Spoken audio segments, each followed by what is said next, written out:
Son mariage s'est terminé par un message texte. Froid, impitoyable et définitif. Avant même qu'elle puisse essuyer ses larmes, son mari avait vidé leur compte joint de 200 millions, en riant de la facilité avec laquelle il l'avait laissé sans un sou. Il pensait l'avoir brisée, réduite à néant. Ce qu'il ne savait pas, c'était que la véritable destruction était déjà en route, et c'était la sienne. Voici l'histoire d'une femme jetée comme une ordure, dépouillée de sa dignité et de sa richesse, qui s'est relevée de la trahison avec une vengeance que son mari n'avait jamais imaginée. Bonjour la famille, bienvenue de retour. Avant de commencer, j'ai une petite mais sincère requête. Veuillez vous abonner. Votre soutien est ce qui maintient ces histoires en vie. Chaque fois que vous cliquez sur ce bouton, vous nous aidez à partager des voix qui seraient sinon oubliées et des histoires qui méritent d'être entendues. Et dans les commentaires, dites-nous d'où vous regardez. Parce qu'ensemble, nous ne faisons pas que raconter des histoires, nous maintenons l'espoir en vie. Sa vie s'est terminée par un message texte. Ce matin-là, Margaret Harris, Maggie pour tous ceux qui l'aimaient, se tenait dans la cuisine en fredonnant doucement tout en faisant des crêpes pour ses enfants. L'odeur du beurre emplissait la maison. Cela aurait dû être un matin normal, le genre de matin pour lequel elle vivait. Mais ce qu'elle ne savait pas, c'était qu'avant même que le soleil ne se lève complètement, son mari avait déjà décidé qu'elle n'existait plus. Maggie avait 38 ans, gracieuse et calme. C'était le genre de femme qui souriait aux inconnus, qui se souvenait des anniversaires, qui se donnait entièrement aux personnes qu'elle aimait. Elle avait abandonné sa carrière en banque il y a des années pour que Richard, son mari, puisse bâtir son empire sans distraction. Elle avait élevé leurs enfants, Claire et Jason, géré la maison, et n'avait jamais râlé. Tout le monde dans la communauté disait que les Harris avaient le mariage parfait. Richard était charmant, réussi, et beau d'une manière tranchante et coûteuse. Maggie était belle, bien que d'un style plus doux et discret. Ensemble, ils ressemblaient à une photo de magazine. L'homme puissant et l'épouse dévouée qui se tenaient fièrement à ses côtés. Mais ce n'était que ce que le monde voyait. Derrière les portes fermées de leur manoir, le sourire de Richard disparaissait. L'illusion était en pleine démonstration la veille au soir lors de leur dîner d'anniversaire de mariage numéro 12. Le restaurant était bondé d'amis, de partenaires d'affaires et de la famille élargie. Des lumières dorées brillaient au-dessus des tables. Les serveurs portaient des verres de champagne sur des plateaux de fruits de mer. Richard se tenait droit à la tête de la salle, un verre à la main, sa voix tonitruante. « À ma belle épouse, Margaret », annonça-t-il en la tirant vers lui pour un baiser sur la joue. « La femme qui a fait de moi ce que je suis aujourd'hui.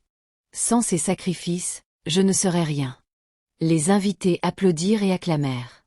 Maggie rougit, embarrassée par l'attention, et offrit un sourire poli. Pendant un moment, elle le crut. Elle voulait le croire. Mais pendant qu'elle savourait encore les louanges, la main de Richard glissa dans sa poche, en sortant son téléphone.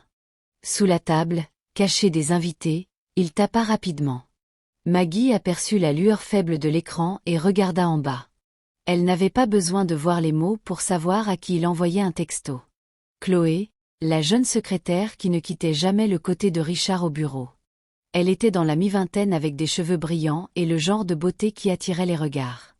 Richard parlait souvent d'elle, toujours avec une admiration exagérée. Chloé est efficace. Chloé est vive. Chloé est l'avenir. Maggie avait une fois demandé pourquoi il la mentionnait si souvent. Richard avait ri.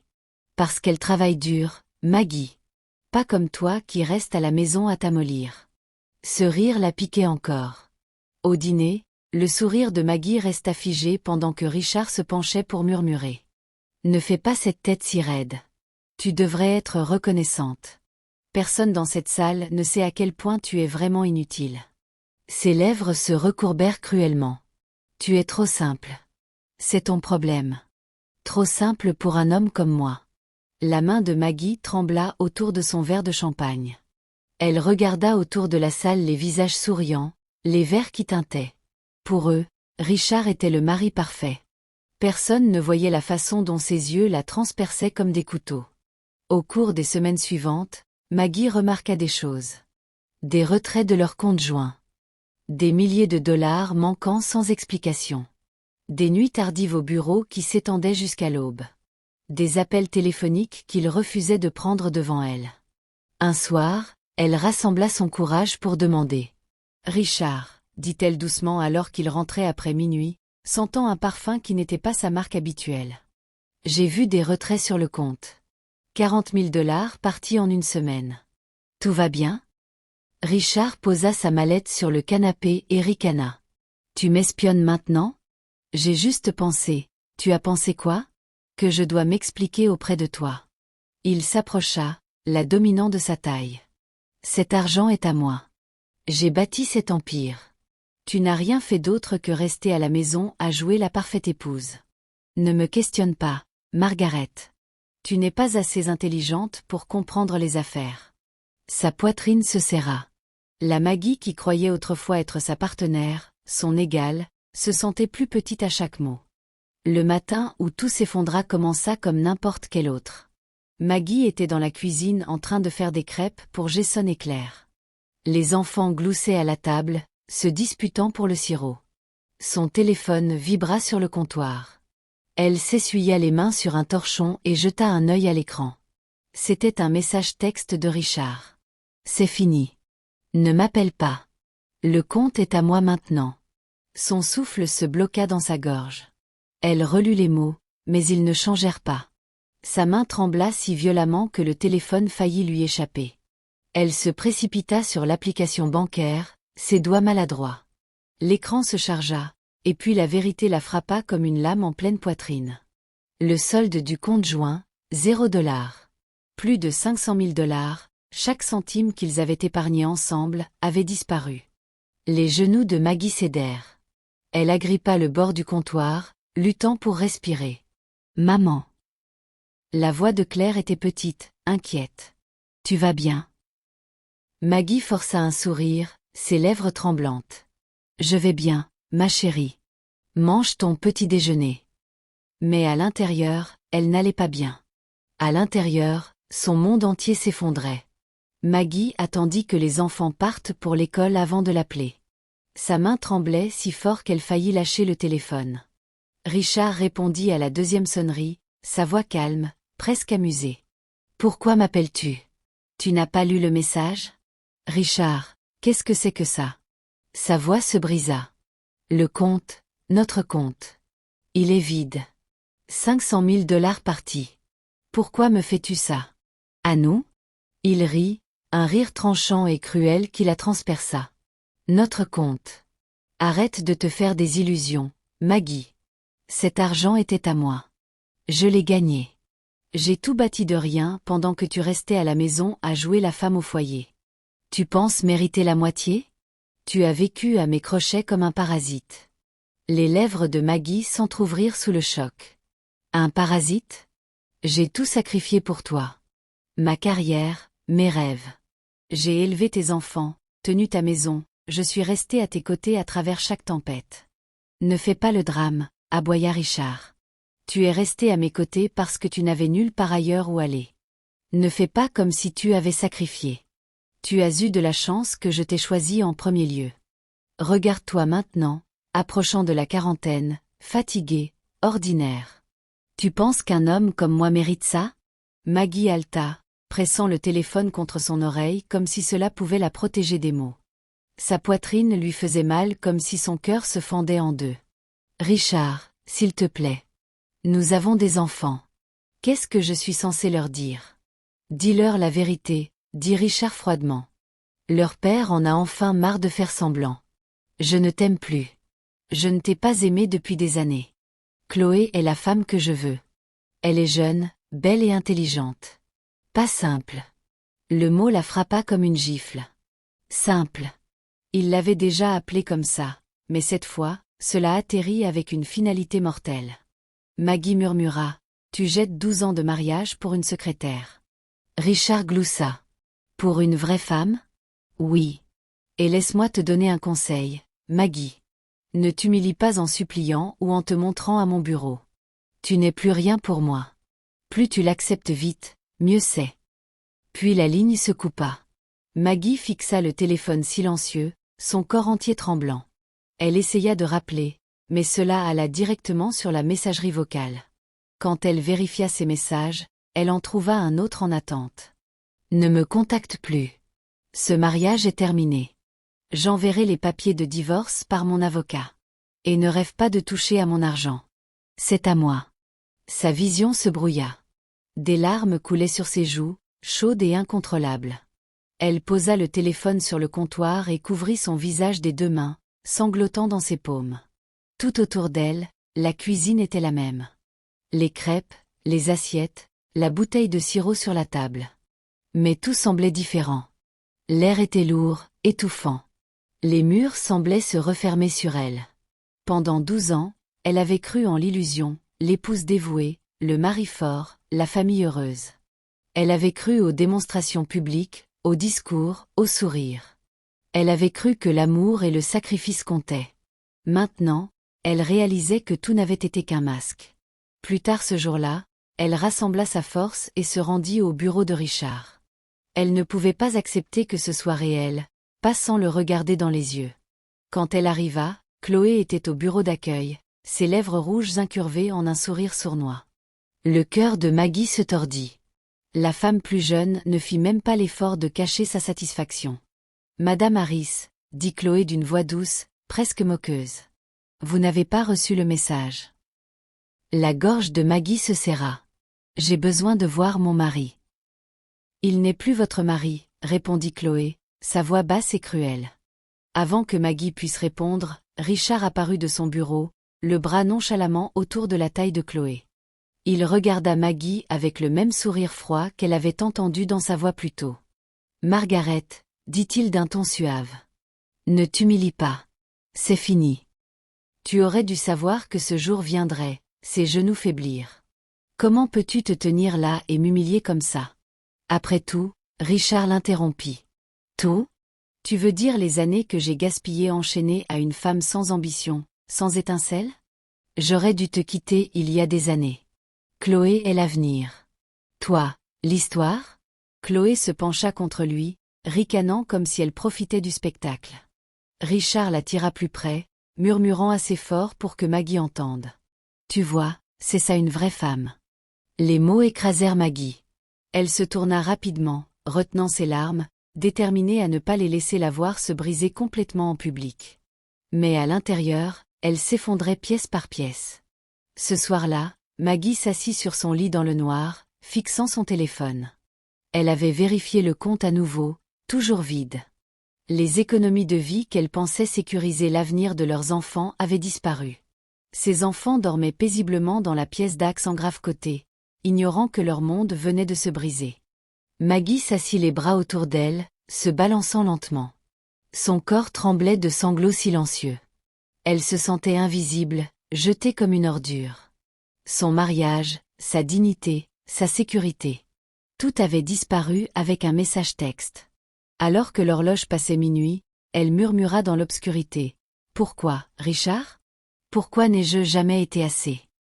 Aucune réponse ne vint, seulement le silence. Et dans ce silence, Maggie comprit enfin. La vie parfaite qu'elle pensait avoir n'était rien de plus qu'une illusion cruelle. Si vous ne vous êtes pas encore abonné, nous serions ravis que vous rejoigniez notre communauté en cliquant sur le bouton d'abonnement. À travers nos histoires, nous construisons l'espoir et donnons un avenir aux enfants et aux femmes qui ont été abusés dans le monde entier. Motivez-nous en vous abonnant et en activant la cloche de notification pour ne jamais rater une histoire qui compte. Dites-nous aussi dans les commentaires d'où vous regardez et comment cette histoire vous a touché. Les nouvelles se propagèrent plus vite que le feu de brousse. À la fin de la semaine, tout le monde dans la communauté semblait savoir que Richard Harris avait quitté sa femme pour une femme plus jeune. Les voisins chuchotaient quand Maggie passait, leurs yeux remplis de pitié ou de jugement. Certains secouaient la tête comme si elle avait échoué à un examen de la vie. D'autres ricanaient, murmurant assez fort pour qu'elle entende. « Elle aurait dû le voir venir », dit une femme dehors à l'épicerie. « Elle s'est laissée aller », ajouta une autre. Qu'est-ce qu'elle attendait? Richard est trop réussi pour quelqu'un comme elle. Elle est trop vieille maintenant, murmura quelqu'un d'autre. Les hommes comme Richard échangent toujours pour monter en gamme. Chaque mot coupait Maggie plus profondément qu'un couteau. Elle passait la tête baissée, serrant un petit sac d'épicerie qu'elle avait payé avec les derniers billets froissés dans son sac à main. Même ses amis, des femmes avec qui elle avait partagé des secrets et des dîners, cessèrent d'appeler. Quand elle les contacta, leurs téléphones sonnèrent sans réponse. Les messages restèrent non lus. C'était comme si tout son cercle social avait décidé qu'elle était contagieuse. Son humiliation, quelque chose qu'elle pourrait attraper si elle se tenait trop près. À l'église, les bancs qu'elle partageait autrefois avec des couples souriants ressemblaient maintenant à de la pierre froide. Quand elle essaya de saluer une voisine, la femme hocha simplement la tête rigidement et se tourna. Maggie s'assit seule, les mains serrées dans son giron, priant silencieusement tout en retenant ses larmes. Un après-midi, les enfants rentrèrent de l'école inhabituellement silencieux. Maggie sut que quelque chose n'allait pas au moment où elle vit leur visage. « Qu'est-ce qui s'est passé ?» demanda-t-elle doucement, s'agenouillant pour rencontrer leurs yeux. Jason, seulement 10 ans, remua inconfortablement. Claire, 12 ans, fixait le sol. Finalement, Claire murmura. « Des enfants ont dit, ils ont dit que papa t'a quitté parce que tu es vieille et ennuyeuse. » Ils ont ri.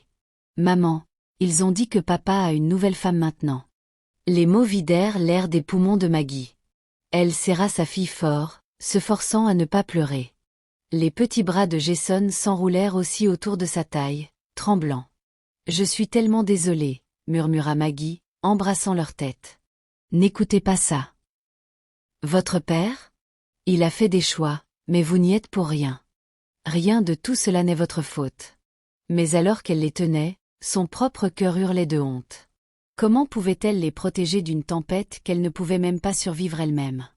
Des jours plus tard, incapable de supporter le silence, Maggie se rendit à l'appartement neuf que Richard avait loué. Elle voulait le voir en face, le supplier d'au moins penser à leurs enfants. Quand la porte s'ouvrit, Chloé était là, vêtue de soie, ses cheveux brillants comme si elle sortait d'un magazine. Derrière elle, Richard apparut, en robe de chambre et tenant un verre de vin. L'estomac de Maggie se retourna. « Richard, s'il te plaît, pouvons-nous parler juste un moment ? Les enfants souffrent. Ils ont besoin de leur père. » Richard ricana, sirotant son vin. « Les enfants iront bien. Ils apprendront à vivre avec la réalité. Toi aussi. » « La réalité ? » La voix de Maggie tremblait. « Tu as détruit notre mariage, notre famille, nos économies. Comment peux-tu te tenir là et agir comme si ça ne comptait pour rien ? » Richard s'approcha, son visage dur. « Parce que ça ne compte rien, Maggie. Tu ne comptes rien. J'ai tourné la page. Tu devrais accepter ta place. Comme histoire. » Chloé s'appuya contre l'encadrement de la porte, les lèvres incurvées d'amusement. Elle ne dit pas un mot, mais son ricanement disait tout. Maggie avait perdu et Chloé avait gagné. Les yeux de Maggie se remplirent de larmes. « Comment peux-tu être si cruel ? Après tout. » Richard l'interrompit sèchement. « Assez. Ne reviens pas ici. Tu recevras les papiers de divorce bientôt. Arrête de t'humilier. » La porte claqua au nez de Maggie. Maggie resta la tremblante dans le couloir, ses joues brûlantes de honte. Pour la première fois de sa vie, elle se sentit comme un fantôme, invisible et indésiré. La trahison coupa plus profondément quand elle se tourna vers la famille. La mère de Richard, une femme frêle que Maggie avait autrefois soignée pendant sa maladie, refusa même de la regarder. « Tu as vidé mon fils », cracha la vieille femme quand Maggie essaya de parler. « Il t'a tout donné, et tu as encore échoué avec lui. Ne reviens plus ici. Tu ne fais plus partie de cette famille. » Maggie sentit ses genoux faiblir. Elle quitta la maison les larmes coulant sur son visage, réalisant qu'elle n'avait pas seulement perdu son mari, mais tous les liens qu'elle pensait avoir construits en 12 ans. Bientôt, les lettres commencèrent à arriver. Factures, avis de retard, puis un avertissement d'expulsion. Les paiements de l'hypothèque n'avaient pas été faits depuis des mois. Maggie fixa les papiers sous le choc, les mains tremblantes. « Comment est-ce possible ? » murmura-t-elle. « Nous avions payé cette maison il y a des années. » Mais quand elle regarda de plus près, son sang se glaça. Richard avait secrètement contracté une nouvelle hypothèque sur leur maison, en utilisant sa signature falsifiée. Il avait vidé l'argent et l'avait laissé responsable de la dette. Sa vision se brouilla. Elle s'affaissa sur une chaise, serrant le papier contre sa poitrine, ses sanglots résonnant dans la maison vide. Un soir, alors qu'elle fixait fixement la pile de frais scolaires impayés pour Claire et Jason, il y eut un coup à la porte. Elle l'ouvrit pour trouver un homme debout tranquillement tenant une mallette. Son visage lui était familier, des yeux doux, un sourire calme. « Margaret ?» demanda-t-il doucement. Maggie cligna des yeux. « Henry ?» Cela faisait des années qu'elle ne l'avait pas vu. Henry Williams, son ami d'enfance, le garçon qui la raccompagnait autrefois de l'école, maintenant un homme adulte. Il avait l'air plus âgé, plus stable, vêtu d'un costume.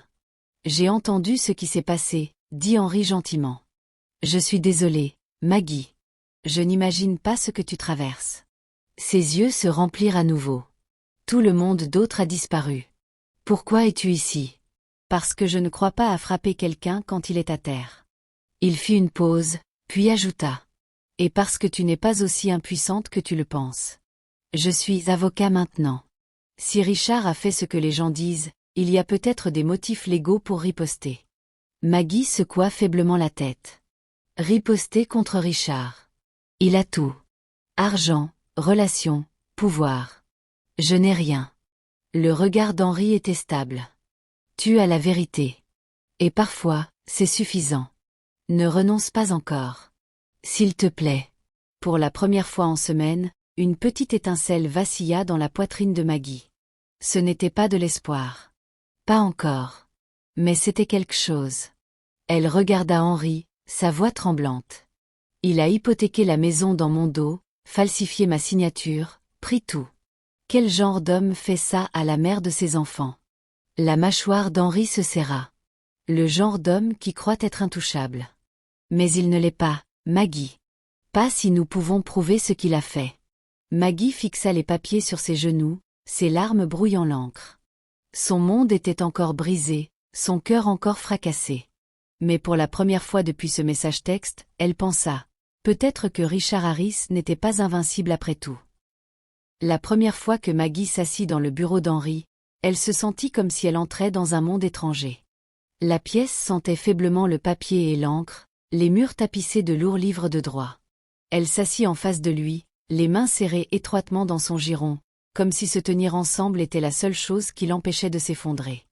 Henry poussa un dossier à travers le bureau vers elle. « J'ai examiné les comptes de Richard, » dit-il prudemment. « Et ce que j'ai trouvé n'a pas l'air net. » Maggie ouvrit le dossier avec des doigts tremblants. À l'intérieur, il y avait des relevés bancaires, des documents de propriété et des contrats, la plupart au nom de Richard. Certains portaient aussi son propre nom, sa signature griffonnée dessus. Elle fronça les sourcils. « Je n'ai jamais signé ça, » murmura-t-elle. « Je sais, » dit Henry. « Ce sont des faux. Il a utilisé ton nom pour contracter des prêts et des hypothèques. C'est de la fraude. Et ce n'est que le début. Certains de ces comptes sont liés à des entreprises à l'étranger. Les transferts ne s'additionnent pas. On dirait qu'il blanchit de l'argent. » L'estomac de Maggie tomba. Elle fixa les papiers, son pouce accélérant. « Blanchiment d'argent ? Richard ? Mais il est si prudent avec son image.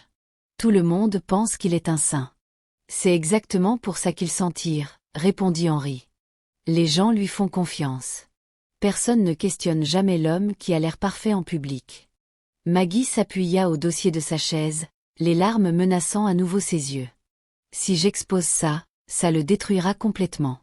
Il est le père des enfants, Henry. Qu'est-ce que ça leur fera ?» Henry l'étudia tranquillement. « Tu poses la mauvaise question. La vraie question est, que se passera-t-il pour toi et les enfants si tu ne l'exposes pas ?» Maggie pressa ses mains contre son visage. Le poids du choix l'écrasa. Si elle parlait, elle risquait de briser l'image que ses enfants avaient de leur père. Si elle restait silencieuse, Richard continuerait à détruire sa vie pièce par pièce jusqu'à ce qu'il ne reste rien. Pendant que Maggie luttait avec la vérité, Richard était occupé à façonner sa nouvelle réalité avec Chloé. Pour le monde, Chloé était la nouvelle partenaire glamour à son bras. Jeune, rayonnante, un contraste éclatant avec l'épouse qu'il avait jetée. Mais derrière les photos brillantes et les robes chères, Chloé apprenait une vérité douloureuse. Richard Harris était tout aussi cruel avec elle qu'il l'avait été avec Maggie. Un soir dans leur appartement, Chloé rentra du shopping avec des sacs à la main. Elle sourit, tenant une robe rouge. « Qu'en penses-tu ? Ce sera parfait pour le gala. » Richard leva à peine les yeux de son verre. Trop voyant. Tu auras l'air vulgaire. Son sourire vacilla. Richard, tu as dit, ne discute pas avec moi. Il aboya, son ton tranchant comme du verre. Tu es ici parce que je t'ai choisi. N'oublie pas ça. Sans moi, tu n'es rien. Tu répondrais encore au téléphone pour des clopinettes si ce n'était pas pour moi. Chloé se mordit la lèvre, la colère brûlant sous sa peau. Mais quand elle ouvrit la bouche, Richard claqua son verre sur la table. Ne me parle pas sur ce ton. Une autre fois, l'argument s'enflamma. Elle demanda l'accès au compte joint qu'il lui avait promis. Les yeux de Richard se rétrécirent. Mon argent n'est pas ton argent. Ne te fais pas d'idées. Tu n'es que la secrétaire qui a eu de la chance. Quand elle essaya de se défendre, il la frappa au visage avec le dos de sa main. La piqûre brûla, l'humiliation coupant encore plus profondément. Elle le fixa, les larmes aux yeux. Comment oses-tu? Richard se pencha près, sa voix froide. Ne me teste pas, Chloé. Tu peux être remplacée. Ce soir-là, alors qu'elle s'asseyait seule dans le noir avec de la glace pressée contre sa joue, Chloé réalisa la vérité. Elle n'était pas son avenir. Elle n'était pas sa partenaire. Elle était jetable, tout comme Margaret. La trahison s'aggrava. Des semaines plus tard, Chloé surprit accidentellement Richard au téléphone dans son bureau. Il riait, sa voix suave et charmante. « Oui, monsieur Bennett, votre fille est parfaite, jeune, belle, vient d'une famille puissante. Ce sera un excellent match. Une fois le divorce finalisé, nous fixerons une date. Mon mariage avec Margaret était une erreur, mais cette fois, je ferai le bon choix. » Chloé se figea dans le couloir, son sang se glaçant. Elle pressa une main sur son estomac pour arrêter la nausée qui montait. Il planifiait d'épouser quelqu'un d'autre, la fille d'un investisseur, en utilisant Chloé comme tremplin. La colère qui bouillonnait en elle était comme rien de ce qu'elle avait jamais ressenti. Toutes les promesses, les mensonges murmurés, les cadeaux chers, rien n'importait. Pour Richard, elle n'était qu'un outil. Ce fut ce soir-là que Chloé prit sa décision. S'il pensait qu'elle était jetable, alors elle s'assurerait qu'il paie pour ça. Discrètement, elle commença à enregistrer leur conversation. Elle sauvegarda des messages, des emails, des reçus, chaque trace de ses activités illégales. Elle construisit un archive secrète de preuves, attendant le bon moment pour l'utiliser. Pendant ce temps, la vie de Maggie continuait à se défaire. Les avis d'expulsion s'accumulaient. L'école appela à nouveau pour les frais impayés. Le frigo était presque vide. Elle s'assit à la table de la cuisine tard dans la nuit, fixant la pile de factures, son cœur lourd de désespoir. Les voix de ses enfants la hantaient. Claire demandant « Maman, pourquoi papa ne vient plus ?» Jason murmurant « C'est à cause de nous. » Elle pleura silencieusement là où il ne pouvait pas la voir. Quand Henry visita, il la trouva assise dans le noir. « Maggie, dit-il gentiment, tirant une chaise. Je sais que tu es fatiguée. Je sais que ça semble impossible, mais tu es plus forte que tu ne le penses. » Elle secoua la tête. « Je ne me sens pas forte. Je me sens brisée. Chaque jour je me réveille et je me demande si ce n'est qu'un cauchemar. Mais ce n'est pas le cas. C'est réel. » Henry se pencha en avant. « Maggie, écoute-moi. Richard n'est pas invincible. J'ai vu des hommes comme lui tomber auparavant. Il pense être au-dessus de la loi, mais il ne l'est pas. Nous avons juste besoin de preuves. Des preuves solides. Et ensuite, nous pourrons le faire tomber. » Maggie le regarda à travers ses larmes. « Des preuves? Comment suis-je censé les obtenir? Il protège tout.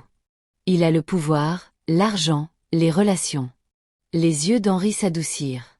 Parfois, les personnes les plus proches d'un homme comme Richard sont celles qui se retournent contre lui. L'indice d'une réponse vint une nuit quand Maggie s'arrêta dans un petit café. Elle voulait un endroit tranquille pour réfléchir loin des regards et des murmures. Alors qu'elle sirotait son café dans un coin, elle entendit des rires d'une table voisine. C'était Chloé. Ses cheveux étaient en désordre, ses joues rougies par l'alcool. Elle était avec une amie, parlant plus fort qu'elle ne réalisait. « Richard pense me posséder. » Chloé bafouilla amèrement, agitant son verre. « Mais il ne sait pas que j'ai ses secrets. J'ai tout. Les enregistrements, les documents. Un jour, il regrettera de m'avoir sous-estimé. Maggie se figea, son cœur battant dans sa poitrine. Elle se pencha plus près, son souffle court, tendant l'oreille pour entendre chaque mot. Il pense que je resterai silencieuse, continua Chloé, sa voix dégoulinant de venin. Mais je ne suis pas stupide. S'il peut trahir Margaret, il peut me trahir aussi. Et je ne coulerai pas comme elle. Non, ce sera moi qui le finirai. Son amie haleta. Tu es sérieuse? Chloé ricana, ses yeux sombres. Mortellement sérieuse. Les mains de Maggie tremblèrent alors qu'elle serrait sa tasse de café. Elle était venue ici pour s'échapper. Mais au lieu de ça, elle était tombée sur la clé de la destruction de Richard. Pour la première fois, elle réalisa qu'elle n'était pas seule. Quelqu'un d'autre le haïssait autant et cette personne était assise à quelques mètres, se vantant de détenir les secrets mêmes qui pourraient mettre Richard Harris à genoux.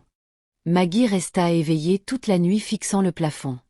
Les mots ivres de Chloé se rejouaient dans son esprit encore et encore. Il ne sait pas que j'ai ses secrets. À l'aube, sa décision était claire. Si elle voulait justice, elle devrait faire l'impensable. Elle devrait affronter Chloé. Ce ne fut pas facile. La pensée de se tenir devant la femme qui lui avait volé son mari faisait tordre l'estomac de Maggie. Mais ce n'était plus une question de jalousie. C'était une question de survie. La sienne et celle de ses enfants. L'après-midi suivant, elle entra dans le même café où elle avait surpris Chloé. La femme plus jeune était là à nouveau, des lunettes de soleil perchées sur la tête, sirotant un café comme si rien au monde ne pouvait l'atteindre. Le cœur de Maggie battait la chamade alors qu'elle s'approchait. Chloé. Chloé leva les yeux, la surprise passant sur son visage avant de se transformer en un sourire sournois. Eh bien, si ce n'est pas le fantôme du passé de Richard. Maggie ravala sa fierté. Je ne suis pas ici pour me battre contre toi. Je sais ce que tu as dit l'autre soir sur les secrets que tu gardes. J'en ai besoin. Chloé s'appuya au dossier de sa chaise, l'étudiant avec des yeux plissés. Pourquoi devrais-je te donner quoi que ce soit? Tu me hais. Je suis la raison pour laquelle il t'a quitté. Tu n'es pas la raison pour laquelle il m'a quitté, dit Maggie fermement, sa voix tremblante mais forte. Richard a quitté parce qu'il est cruel. Tu le sais maintenant. Il m'a utilisé. Il t'utilise et il te jettera dès que tu ne seras plus utile. Tu l'as dit toi-même. Pendant un moment, le silence s'étira entre elles. Puis Chloé soupira, son masque glissant. Tu as raison. Il pense me posséder, mais il ne me possède pas. J'en ai assez. Elle fouilla dans son sac et en sortit une petite clé USB. Elle la posa sur la table entre elles. Chaque enregistrement que j'ai fait, ses confessions, ses accords, ses plans. Utilise-les. Brûle-le avec. Les mains de Maggie tremblèrent alors qu'elle la ramassait. Pourquoi me donnes-tu ça? Parce que je veux le voir tomber, dit Chloé simplement. Et parce que peut-être que tu mérites de gagner. Le plan se mit en place rapidement. Henry examina les enregistrements et les combina avec les documents falsifiés que Maggie avait gardés. Ensemble, c'était plus qu'assez pour faire s'effondrer l'empire de Richard. Nous donnerons ça aux autorités, expliqua Henry. Mais le timing doit être parfait. Il a un dîner avec des investisseurs ce vendredi. S'il le voit emmener menotté, ça détruira instantanément sa réputation. Maggie hocha la tête, l'estomac noué. L'idée de voir Richard arrêté la remplissait à la fois de crainte et d'anticipation. Pendant si longtemps, il avait été intouchable. Maintenant, enfin, la justice était à portée de main. Le vendredi soir arriva. Le grand dîner d'affaires de Richard scintillait de lustre et de champagne. Des hommes en costume serraient des mains, des femmes en robe riaient poliment. Richard se tenait au centre, vers levé haut, Chloé encore à ses côtés, bien que son sourire soit plus froid maintenant. À la réussite, déclara Richard, à la loyauté et au pouvoir. Ce soir marque un nouveau chapitre pour nous tous. Les applaudissements furent forts, mais ils furent coupés court quand les portes s'ouvrirent en grand. Des officiers en uniforme entrèrent dans la salle, leur voix autoritaire. Richard Harris, vous êtes en état d'arrestation pour fraude, détournement de fonds et blanchiment d'argent. La salle éclata en gazouillis. Des caméras flashèrent alors que les investisseurs sortaient leur téléphone. Le verre de Richard glissa de sa main, se brisant sur le sol. C'est une erreur, hurla-t-il, son visage rouge de fureur. Vous savez qui je suis? Vous ne pouvez pas me faire ça. Mais les officiers l'ignorèrent. Ils menottèrent ses poignets devant tout le monde, le traînant vers la sortie. Ses invités reculèrent, murmurant d'horreur. Chloé recula discrètement, le laissant tomber seul. Au matin, les gros titres hurlaient dans tous les journaux et sites web. Le magnate des affaires Richard Harris arrêté dans un scandale de fraude. Empire s'effondre du jour au lendemain. De la gloire à la disgrâce. Richard Harris exposé. Les mêmes voisins qui avaient autrefois moqué Maggie crachaient maintenant le nom de Richard comme du poison. Son empire s'effondra en une seule nuit. Les investisseurs se retirèrent. Les contrats annulés. Les amis disparurent comme de la fumée. Des semaines plus tard, la salle d'audience était remplie à ras-bord. Les reporters griffonnaient des notes. Des caméras cliquetaient. Maggie s'assit à une table avec Henri à ses côtés, ses enfants regardant tranquillement des bancs derrière elle.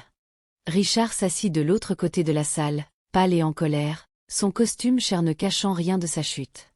Quand le juge entra, la salle se tut. Henri se leva et présenta les preuves. Documents falsifiés avec la signature falsifiée de Maggie, relevés bancaires détaillés de blanchiment, et enregistrement de Richard lui-même se vantant de ses combines. Chaque pièce était étanche. L'avocat de Richard essaya d'objecter, mais la vérité était indéniable. Enfin, le juge se tourna vers Richard. Vous êtes accusé de fraude, de détournement de fonds et de faux. Les preuves contre vous sont accablantes. Avez-vous quelque chose à dire pour votre défense? Richard se leva, sa voix se brisant de rage. C'est un complot. Elle ment. Ils mentent tous. Je suis Richard Harris. J'ai tout bâti. Je suis la victime ici. Maggie se leva lentement, sa voix calme mais claire. Tu pensais m'avoir détruite, Richard. Mais tu t'es seulement détruit toi-même.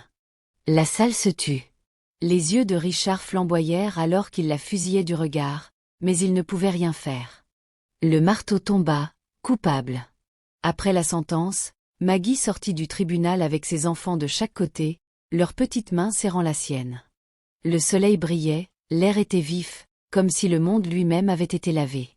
Derrière elle, la voix de Richard rugissait de la cellule de détention. Maggie! Maggie! Ses cris résonnèrent, désespérés et furieux, mais elle ne se tourna pas. Elle tint la tête haute, ses enfants à ses côtés, chaque pas en avant une victoire. Pour la première fois en mois, elle se sentit légère. Pas parce que la douleur était partie, cela prendrait du temps, mais parce qu'elle avait survécu.